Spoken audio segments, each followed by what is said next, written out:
Olá, seja muito bem-vindo ao meu canal. No vídeo de hoje eu vou te contar algumas coisas sobre o espírito, ou daimon, Valak. Eu vou te contar também as minhas experiências com ele, ou a minha experiência com ele, e o que você pode esperar dele, algumas coisas que eu descobri observando o comportamento desse espírito. O Daimon Valak, ele é bem temido, né? É um presidente dentro da hierarquia infernal, ele é um presidente. É um espírito muito conhecido e ele é famoso por conceder aos magistas ganhos em jogos, né?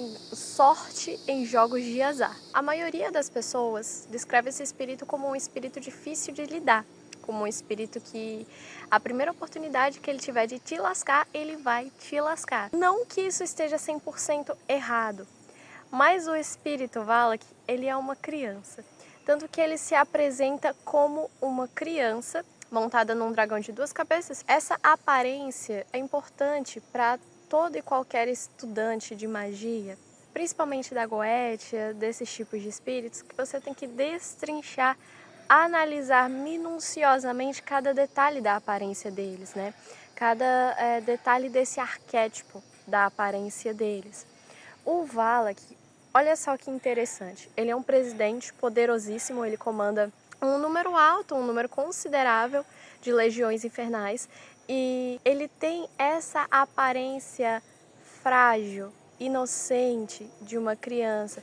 E isso faz com que a gente reflita que aquilo que parece ser frágil, inocente, como uma criança, na verdade pode possuir ou possui um poder extremamente grande e um poder difícil de ser controlado. Então é um arquétipo a ser observado, né?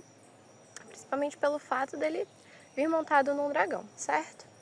E ele traz serpentes ao magista, ainda tem isso, né?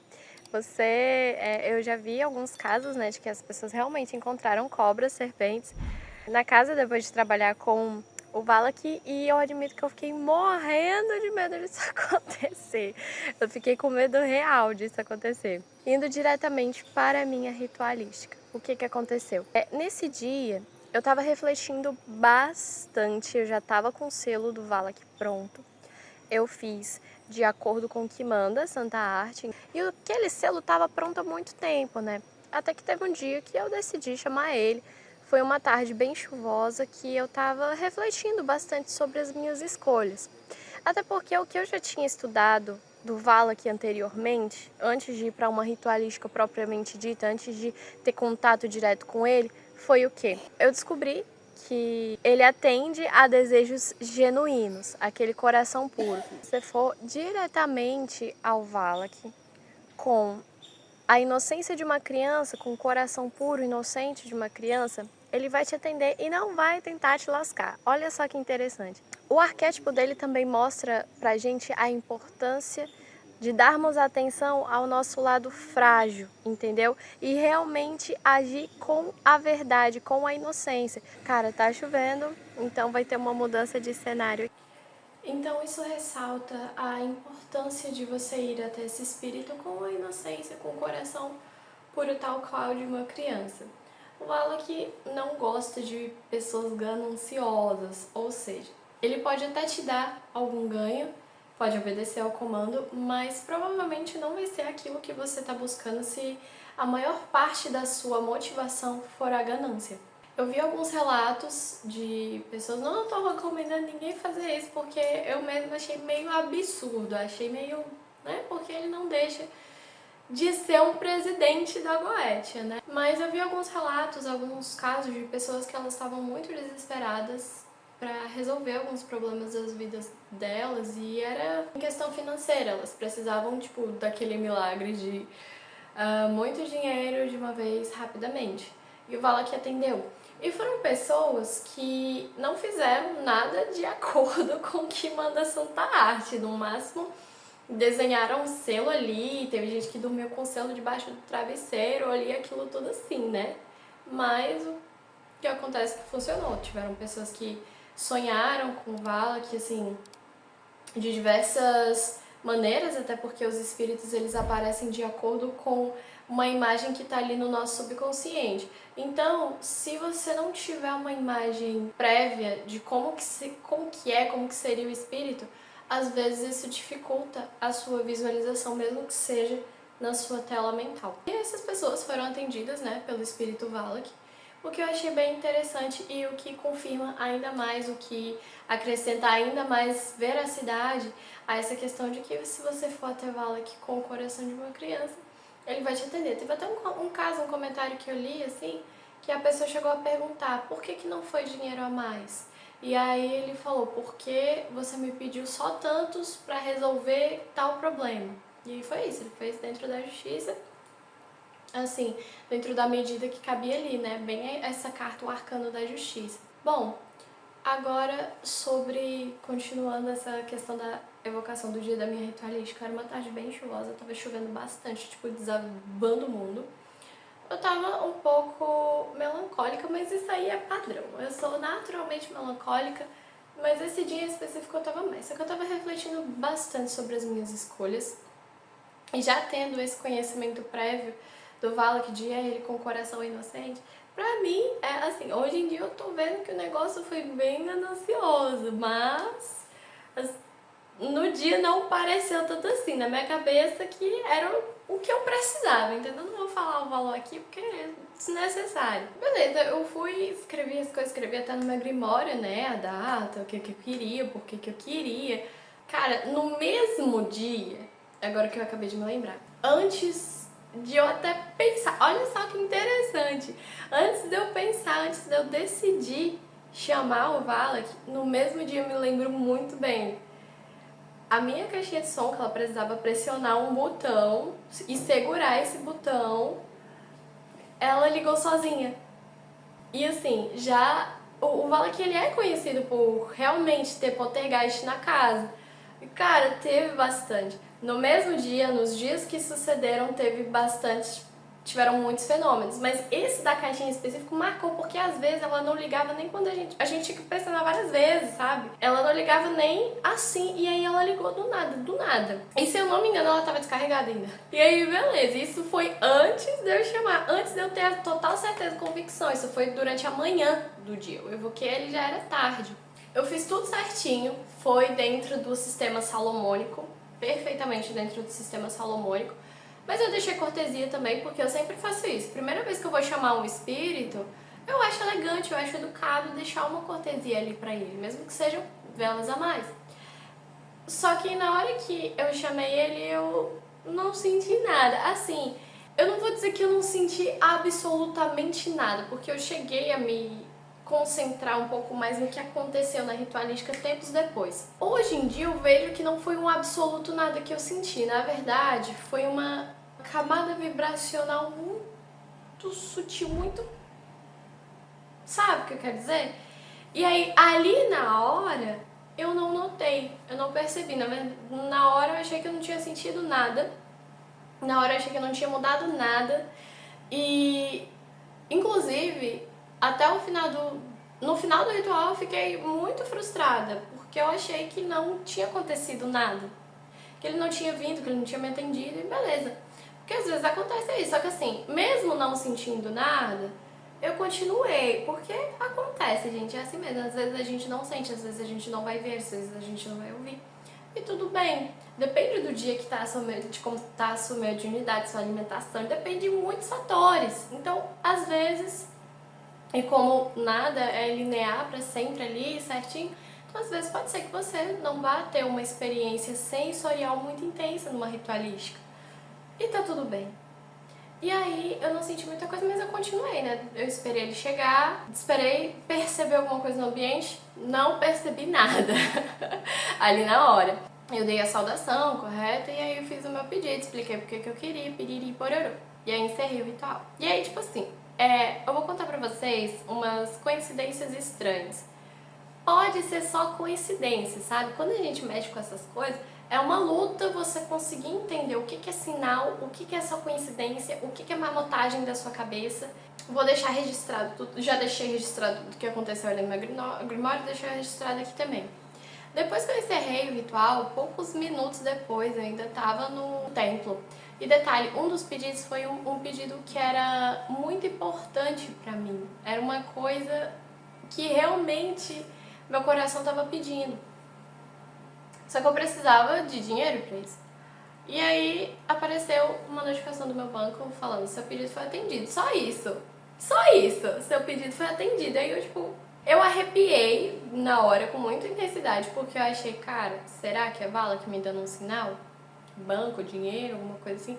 A notificação foi só isso. Seu pedido foi atendido. Aí tá, mas aí depois ainda continuei assim. Ah, quer saber? Acho que eu estou marmotando. No dia seguinte, pela manhã, aconteceu, tipo, eu recebi um limite alto desse mesmo banco. E aí deu pra cumprir um dos desejos que eu tinha feito. Só que no mesmo dia, por alguma razão, eu não sei o que se passou na minha cabeça. Até hoje eu fico tentando entender por quê. Mas eu não sei. E no mesmo dia, tá até escrito ali no meu grimório, no mesmo dia, na mesma hora, torei o limite que eu tinha recebido. De burrice! Eu não sei o que aconteceu com a minha cabeça. Eu realmente... Ah, no mesmo dia do ritual, mais tarde, eu tive outro episódio de poltergeist. A porta do banheiro fechou sozinha. Tava aberta, a porta do banheiro fechou sozinha. E eu, lá, não estou vendo, não estou escutando. Aí eu fui tomar banho, beleza. E eu tava ouvindo música nessa mesma caixinha de Takuja. E tava conectado no meu computador Spotify. Vocês sabem que o Spotify ele vai mandando músicas, né, de acordo com o que você tá ouvindo ali. Ele vai recomendando de acordo com a música que você tá ouvindo. Cara, mudou pra uma música do nada. Eu no meio do banho, né? E aquilo, a gente tem medo de lavar o cabelo com o olho fechado já, né? Naturalmente. Aí a música muda pra uma música completamente aleatória. Tipo, acho que eu tava ouvindo um modão e mudou pra uma eletrônica. Eu já fiquei assim, né? Lavei o rosto assim. Depois disso, quando eu já tinha terminado o banho, tava arrumando o cabelo, ainda tava ouvindo música. O volume baixou. Sozinho, cara. Meu Deus. E ali eu já tava assim, ó. Mano, você vala que não tem condição. Então, pra mim, esses fenômenos que aconteceram como nunca aconteceu antes e não veio acontecer depois, eu tenho certeza que foi ele. E aí, ali no meu templo, eu tinha colado na parede um selo do Príncipe Orobas, porque foi o primeiro que eu iniciei na Goethe. Ele é o grande iniciador, né? Ele me ajudou também a desenvolver em inúmeros sistemas, assim, de inúmeras formas, em vários sistemas mágicos. E ainda ajuda, né, no meu desenvolvimento pessoal. Eu confiei nele pra isso, então, tipo, é um ato de gratidão, né? Tem um selo que eu pintei antes de começar na Goethe, pintei a mão. É só como exposição. E ele tava ali no templo e aquele selo não parava na parede. Não parava. E, tipo, cara, teve um dia que eu entupi de fita atrás pra poder segurar. Não tinha como cair, mano. Tipo assim, de uma vez, de eu só desviar o olhar e o selo cair, não tinha como. E era o que tava acontecendo. Até o dia que eu pensei, quer saber? Vou deixar esse selo bem aqui na minha frente. Eu colei ele na parede da sala pra eu ficar olhando. O selo tá caindo. E aqui, pra eu descobrir se era o negócio que tava caindo ou se era Valak mesmo que tava derrubando. Por coincidência, na hora que eu fiquei de olho no selo, sim, o selo não tava caindo. Ele foi descolar, tipo, muito tempo depois, porque a cola da fita já tava podre. E eu me senti muito observada e seguida. Todo esse período, depois que acabou a ritualística, eu fiz o banimento e tal, eu fiquei sendo observada e seguida. E eu tive um sonho com ele. Eu não vou conseguir contar em todos os detalhes esse sonho, mas ele me marcou muito. E no sonho haviam várias cenas de poltergeist. Eu entrava em quartos que tinham brinquedos de criança. Eu vi entrar pela janela uma criança do quarto que eu tava. E na minha cabeça vinha assim, cara, é o Valak. Tipo, enquanto eu tava sonhando, né? Mas eu não vou conseguir contar com detalhes, né? O que aconteceu no sonho, que eu não me lembro muito bem. Mas esses foram os detalhes que mais me marcou. E depois disso, eu cheguei a ter algum ganho em aposta, né? Que é isso que todo mundo quer saber quando mexe com Valak. Sim, eu tive. Mas os ganhos foram baixíssimos, foram ridículos, sinceramente. Eu acho que eu ganhei, tipo, R$100, não sei. E Depois de um tempo, o Valak ficou me observando. Eu fiz uma maluquice que eu não vou nem contar pra não dar ideia, só que era com o objetivo de, tipo, só tentar me aproximar dele, porque querendo ou não é uma criança, cara. E às vezes a gente tem que abrir um pouco, sair um pouco da caixa, abrir a nossa mente pra poder não apenas ter resultado, mas também pra viver direito, cara. Sabe, vai viver de dogma, de construção, a gente tem que ter aquelas bases dos nossos valores, mas tem outras coisas que a gente precisa desconstruir pra gente ter experiências, pra gente entender, pra gente estudar. E aí foi uma tentativa de tentar me aproximar com ele. Depois desse dia, eu dei doce pra ele, né? Criança gosta de doce, então eu dei doce pra ele, né, nesse dia. E depois desse dia ele se afastou completamente de mim, não senti mais a energia dele, não me senti mais observada. E tempos depois eu fui dar uma olhada no tarô, né? Ver como é que tava, por curiosidade mesmo. E aí apareceu que ele ainda estava me observando. Só que não ficou entendido assim se ele ainda ia me atender ou se ele ainda estava me observando, mas estava me observando, continua me observando. Então o que eu falo que vai fazer, né? Você quer ter sorte em jogos, então esteja preparado para jogar. Esses poltergeists, essas dúvidas, essa maluquice de será que foi sinal, será que foi isso, será que foi aquilo, você fica mais paranoico ainda. Você quer ter sorte em jogo, se prepare para jogar, porque o Valak ele brinca psicologicamente com o magista. Ele é uma criança, então ele vai ser traquina, ele vai ser travesso. E é um espírito que ele pode facilmente mudar de ideia. Num dia ele está decidido a te ajudar, ele vai te ajudar, ele concorda com o objetivo. No outro dia, quer saber? Eu não quero. E é assim, não tem muito o que fazer. É um espírito extremamente volátil.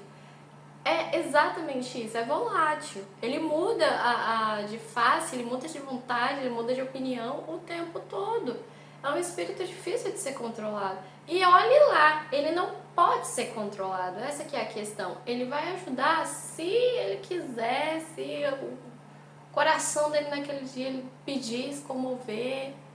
Essa foi a minha primeira e talvez última experiência com o Valak, que eu não sei.